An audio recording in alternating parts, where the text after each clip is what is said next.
Hello అందరికీ ఈ video అయితే అసలు స్కిప్ చేయకండి. ఎందుకంటే మన సత్వాల బిల్డింగ్లో జాబ్ చేసే వాళ్ళందరికీ ఈ వీడియో అయితే పక్కా యూజ్ అవుతుంది అనమాట. ఎందుకంటే క్యాబ్స్ చాలా మందికి అయితే ఇక్కడ రష్ ఉండి అంతే టైం చాలా అవుతుందన్నమాట. మన క్యాబ్ ఎక్కడుందో వాళ్ళని అయితే అడిగి వాళ్ళ ఫోన్ నెంబర్ అడిగి మనం క్యాబ్ దగ్గర పోవడానికి రోజు ఒక ½ అయితే ఇక్కడే టైం వేస్ట్ అవుతుంది. సో దీనివల్ల మనకైతే చాలా టైం ఇంటికి పోవడానికి అయితే చాలా టైం పడుతుంది.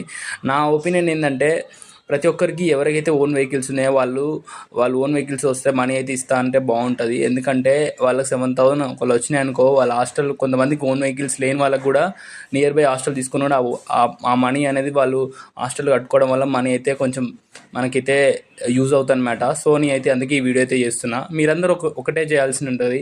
ఈ వీడియోకి అయితే లైక్ చేయండి, అంతేకాకుండా కామెంట్ చేయండి. ఎవరెవరికి క్యాబ్ లేకుండా మనీ ఇస్తే బాగుంటుంది అనేది ఎవరైతే మన వీడియోకి అయితే లైక్ చేయండి, అంతేకాకుండా కామెంట్ కూడా చేయండి. దానివల్ల ఈ ఇంప్లిమెంట్ అవ్వడానికి ఛాన్సెస్ ఎక్కువ ఉంటాయి అనమాట.